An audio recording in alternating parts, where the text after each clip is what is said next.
All right, we're ready to look at John chapter 18 in our studies of the Gospel of John as we continue this. This is a video being created for the members of the El Bethel Church of Christ in Shelbyville, Tennessee. However, others will join in with us for these studies as they're being posted. We're ready for John chapter 18. Again, this is an effort. If you haven't listened to the others, go back onto the YouTube channel and subscribe to this channel. And you can see the other videos. This is an effort to catch us up so that when we do get to have our classes again in the building, we will be caught up and ready to move on to the next section of Scripture. So let's get underway looking at John chapter 18. This is where we are. John chapter 18, this is where our study is slated for today. As you see, for April the 12th, this Sunday, we're slated to look at John chapter 18. This is the outline we've been looking at from J. Sidlow Baxter as he outlines the book into three sections, and we are now in the beginning of the third section here concerning the last week in the life of Christ, his tragedy and his triumph. We're today looking at chapter 18, and we'll look at his arrest and his trials. So let's pause the video, if you will, and read chapter 18, and then on the other side of that, we'll pick up with our study.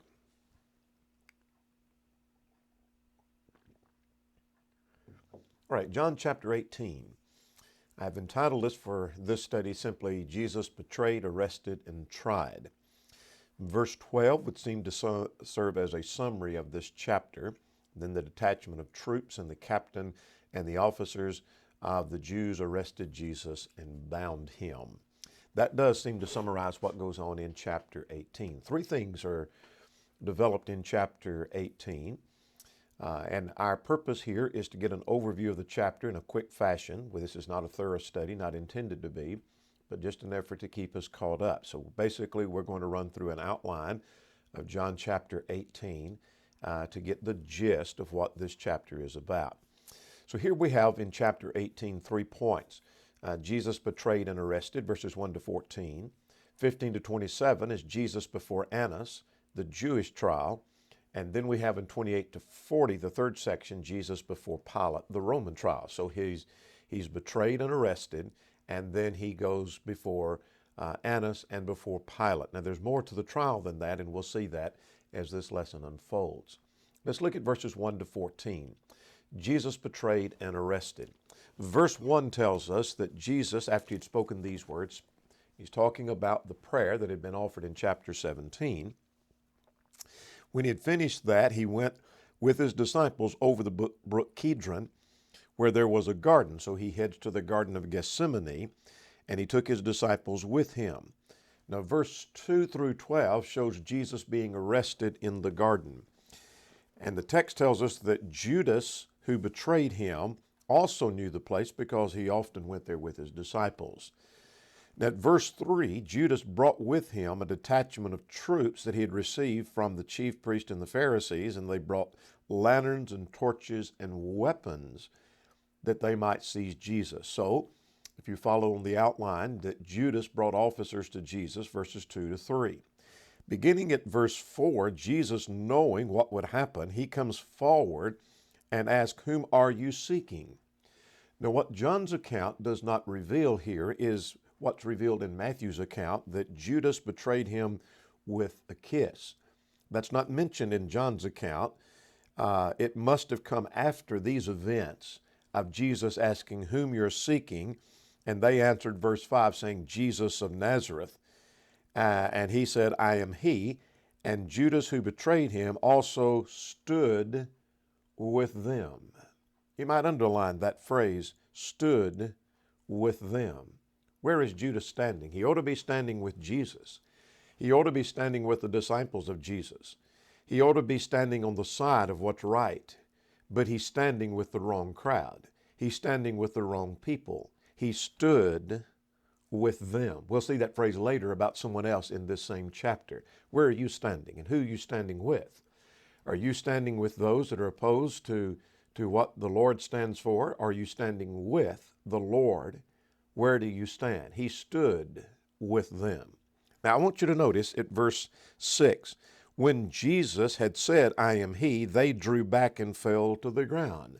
Apparently, they are amazed and overcome with his boldness that he, rather than deny that he is the Christ, that he is the Jesus of Nazareth, that he might then flee for his safety, he boldly says, I am he. Now, at verse 7, 8, and 9, we're still in this point here concerning Jesus asked who they sought, and he identified himself. Look at verse 7. That again he asked, whom are you seeking? And they said, Jesus of Nazareth. And he told them, I told you I am he, and if you seek me, let these go their way. He is interested in the welfare of his disciples. Let them go. If you're looking for me, if you're seeking to arrest me, let them go. That the saying might be fulfilled, of those whom you gave me, I have lost none. That's taken from John 17 and in verse 12. So now beginning at verse 10, Peter sought to defend Jesus with a sword. Peter is going to defend him, but he has the wrong concept of defending his Lord. Quite a different scene a little bit later when he does have an opportunity to stand with Jesus, he chooses not to. But notice at verse 10, that Simon Peter, having a sword, drew it and struck the high priest servant and cut off his right ear, and the servant's name was Malchus. And Jesus rebuked him, saying, put your sword in the sheath. Shall I not drink of the cup that my Father has given me? Now, a couple of things I want to note about verses 10 and 11. Peter is seeking to use carnal warfare to defend Jesus, and Jesus is saying, don't do that. And secondly, he points out that I must drink this cup. In other words, I must suffer this. This is part of the plan of God. This is part of what is going to be fulfilled, is my suffering, and he must be arrested and must be taken. But I want you to also notice that Luke tells us something not mentioned here in John, and that is that Jesus healed the ear of Malchus as it had been cut off. That ought to have been something that caused them to be startled. Now, for a moment, back up to verse 6. They drew back and fell to the ground. They were amazed at his boldness. Why were they not amazed at what he was able to do and let him go and turn him loose? Because they're amazed at the miracle that he had performed. But they have something else in mind. Look at verse 12. The officers arrest and they bind Jesus. And so the detachment of the troops and the captain of the officers of the Jews arrested Jesus and they bound him. So what we have is Jesus has been betrayed, and now he's been arrested. And now look at verses 13 and 14. He is taken to Annas. We'll talk about who Annas is in a moment, but let's just get the gist of what 13 and 14 says. They led him away to Annas first, for he was the father-in-law of Caiaphas, who was high priest that year. Now, why didn't they take him to Caiaphas? Well, Annas was high priest and was deposed by the Romans, and many of the Jews held him to be the legitimate high priest because he'd been removed by the Romans, but Caiaphas was currently the high priest, and so Jews take him off to Annas because they viewed him to be the high priest. But in order for it to be legal, at least in the eyes of the Romans, they have to take him to Caiaphas a little bit later. But they take him to Annas first. We'll say more about that in a moment. Verse 14, this same Caiaphas is the one who had given counsel that it was expedient that one man should die for the people. That was back in John chapter 11 and in verse 50. And yet he was basically making a prophecy concerning Christ and didn't realize what he was saying. But it was better for one to die, that is, that Jesus should die, kill him, and spare the people was the idea, verses 13 and 14. Now let's move on to Jesus going before Annas. This is the Jewish trial, beginning at verse 15. Now, before we look at the actual text, what I want to do is give a summary of the trial of Jesus, and we're going to do this in quick fashion, just to get a gist of the trial of Jesus. There were two trials consisting of 3 hearings each. There was a Jewish trial, and then there was the Roman trial. In the Jewish trial, he went before Annas, as we've already noted. They carried him before Caiaphas in the Sanhedrin, and then before the Sanhedrin again. Then they take him off to the Romans because the Jews are not allowed to execute one. So consequently, they've got to get the help of the Romans. So they take him to Pilate, then to Herod Antipas, and then to Pilate again. So let's quickly see what happens in these hearings. Now, I want you to notice in every one of these hearings, there are 6 of those, and we'll identify what hearing it is, who they're before, and the text where it is found, and then we're going to identify which ones, as in this case, is in John's account. Not all of the hearings are going to be found in John's account. So John mentions this first hearing before Annas, and what takes place? Well, he questioned Jesus about the disciples and his doctrine. Jesus points out that I've taught openly. You can ask others about that. An officer struck Jesus, and then Jesus asked, if I've done evil, what evidence is there of that? And why did you? And if I haven't done evil, then why did you strike me? Well, in the second hearing, they took him before Caiaphas and the Sanhedrin. Now, notice this is found in Matthew and in Mark, and this case is not found in John. So we're not going to read this in John 18, but quickly, what happened in that second hearing?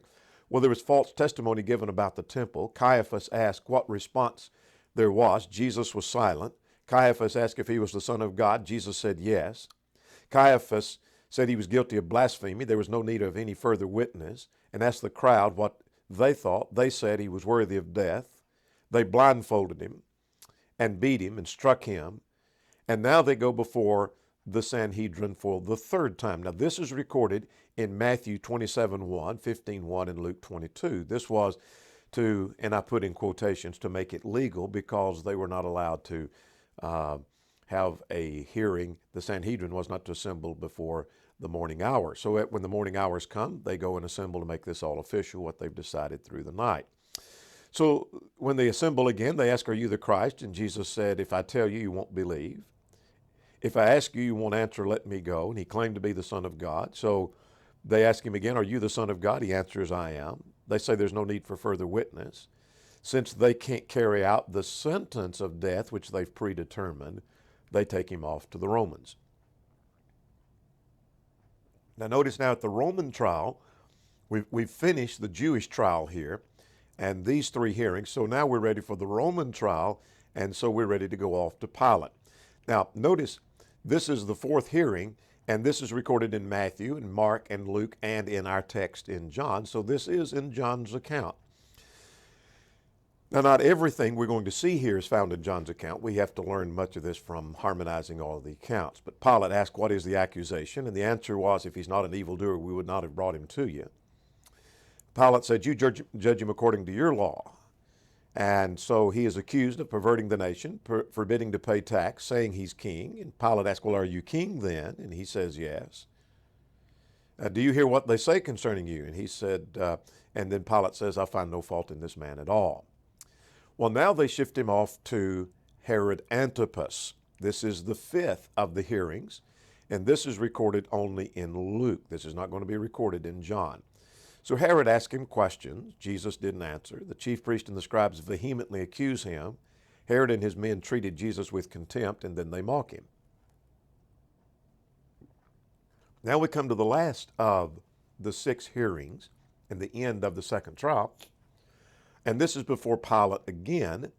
And this again is recorded in Matthew. It's recorded in Luke and in our text right here in John, and spills over into chapter 19. So this is in John's account. So what happens in this? Well, Pilate says, I find no fault in him. Pilate presents Jesus, says, behold the man. Pilate again says, I find no fault in him. The Jews says, we have a law that he ought to die. And Pilate asked Jesus where he is from. Pilate wanted to release Jesus, but was threatened that you'd not be Caesar's friend. And Pilate asked, well, who shall I release? And his wife said, have nothing to do with this man. And the people said, release Barabbas. And that brings us then to the end of these 6 hearings in these 2 trials. Now, what I have circled on the screen before you is what we find recorded in John's account. I went through a quick survey of the 2 trials, the 6 hearings, to get a picture. There's some things that happened in the trials that's not going to be recorded in John. So what did John record? What John recorded was he was going before Annas. Then we see him before Pilate and before Pilate again. But these others that are not circled here are not revealed in the Gospel of John. So let's go back now with that quick summary and start at verse 15 and see Jesus before Annas, and this is the Jewish trial. Before that, though, I want you to notice that Jesus is denied by Peter. So let's look at 15 to 18, and then we'll come back into that section at 25 to 27 as well. So Simon Peter followed Jesus, and so did another disciple whom we think to be John. Now that disciple was known to the high priest, and he went with Jesus into the courtyard of the high priest, but Peter stood at the door outside. Matthew's account says he followed at a distance. Distance are the first steps to departure. He put a distance between him and the Lord. He followed, but he was following at a distance. Verse 16 continues. The other disciple was known to the high priest, and he went out and spoke to the girl who kept the door and brought Peter in. And that girl asked, "You are also one of this man's disciples, are you?" And he said, "I am not." He denied the Lord just as the Lord had said he would. And the servants and the officers had made a fire of coals, and they stood there, for it was cold, and warmed themselves, and Peter stood with them and warmed himself. You might underline, Peter stood with them. The same thing that we saw concerning Judas back at verse 5. Peter is standing with the wrong crowd. He seemed to want to stand with Jesus and going to fight for Jesus, and had said he would never leave him, never forsake him, and that he would never deny him. Other men may forsake you, but I won't forsake you. I'll even die for you. But now he's standing with the wrong crowd. Where are you standing, and with whom do you stand? Peter stood with them, the text says. Now, beginning at verse 19, we'll come back to the denial by Peter at 25 to 27. What we have in 19 to 24 is him before Annas. So notice verse 19. The high priest then asked about his disciples and his doctrine. And here's how Jesus replies. He said, "I've taught openly," verse 20, "in the synagogues and in the temple, where the Jews always meet, and in secret I've said nothing." In other words, I've not been secretive about this. This is not something I've done off in private. I've not tried to hide my doctrine. You can ask others. Look at verse 21. He said, "Why do you ask me? Ask those that have heard me. Indeed, they know what I've said." The teaching of Jesus had been open. There's nothing to hide. Now notice verse 22. At this hearing, an officer stood by and struck Jesus with the palm of his hand and said, "Do you answer the high priest like that?" Verse 23, Jesus answered and said, "If I have spoken evil, bear witness of the evil, but if well, why do you strike me?" Interesting questions. If I've done something wrong, deserving of that strike, then tell me what it was. And if I haven't, then why did you do that? Now, verse 24, Annas bound him, sent him bound to Caiaphas, the high priest, who is the active high priest. And so he sends him off to Caiaphas. Now, exactly what happened in that we've already talked about, but is not revealed here in John's account. Now, I want to go back. I said we go back. Let's back up just a moment. Go back to verse 25 to 27 to finish that section and talk about the denial of Jesus. And so here's where we are on our outline. We're back up here looking at verses 25 to 27 that talks about Jesus was denied by Peter. So Peter stood and warmed himself, making himself comfortable with those who are the enemies of God. Therefore they said to him, "You are not also one of the disciples, are you?" And he denied it and said, "I am not." And one of the servants of the high priest, a relative of him whose ear Peter cut off, said, "Did I not see you in the garden with him?" And Peter denied again, and immediately the rooster crowed. Here's a fundamental lesson I'm learning from Peter. Peter was overconfident. He said he would never deny the Lord. We may say things like, you know what, if we're ever persecuted and the pressure ever comes, I will never turn my back on the Lord. And yet we may be like Peter, that we came under pressure. Peter did. Now let's go to the third section of this chapter, verses 28 to 40. Jesus before Pilate. This is the Roman trial that we've already talked about. Now the fourth and the sixth hearing are dealt with here. The fifth hearing is, which we've already covered in our quick summary earlier. is not alluded to here and are not dealt with in detail here in John's account. So let's get this quickly here at verses 28 to 38, the first hearing before Pilate. So what happens beginning at verse 28? Well, they led him from Caiaphas to the praetorium, and it was in the early morning, and they did not go into the praetorium. Now this is interesting, verse 28. Lest they should be defiled, but that they might eat the Passover. What hypocrisy. They don't want to defile themselves, and yet they want to kill an innocent man. We want to make sure we eat the Passover. I wouldn't want to be defiled. But knowing they have no wrong in the life of Jesus, they want to kill him, but we want to keep ourselves pure. We won't go into the praetorium. We don't want to go in among the Gentiles because we want to eat the Passover. Now, beginning at verse 29, Pilate asked, what's the accusation you bring against this man? And notice their reaction.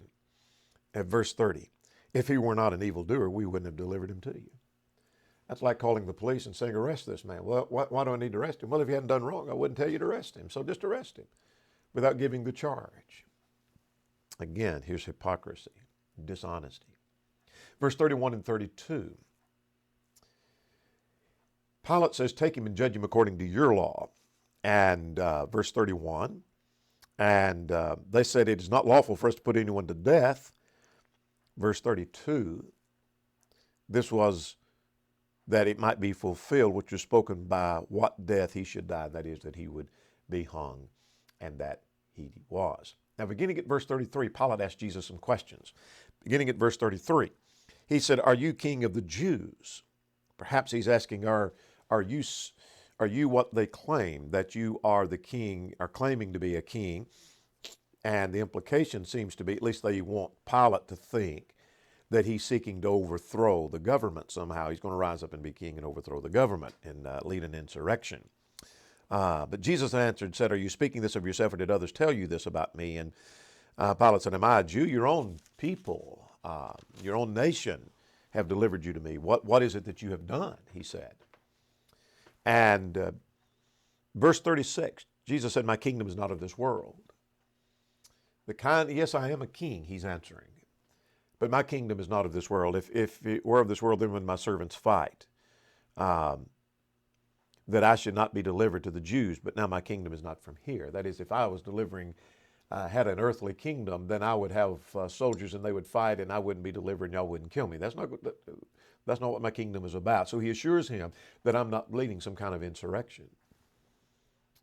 Now notice at verse 37, Pilate, are you king then? And he answered and said, you rightly said, I am king. For this cause I was born, and for this cause I came into the world, that I should bear witness to the truth. And everyone who is of the truth hears my voice.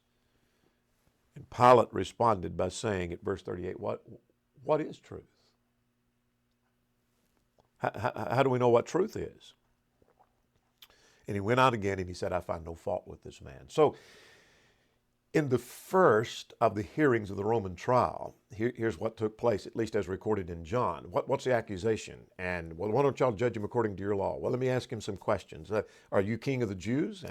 And what have you done? And what is truth? And then he said, I don't find any fault with this man. So he sends him off to Herod. Herod sends him back.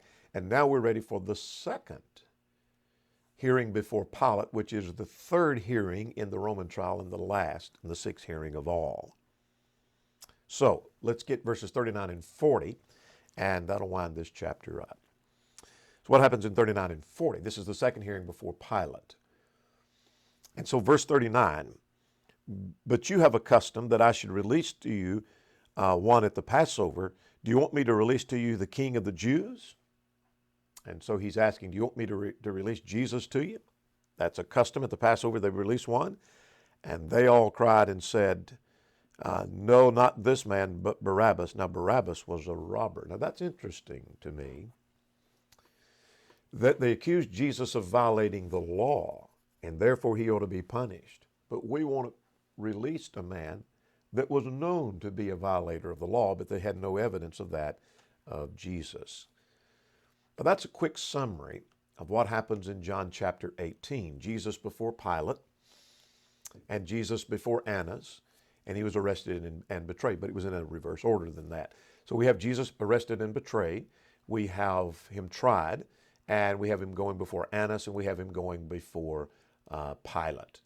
And so that's what takes place in John chapter 18. And so in John chapter 18,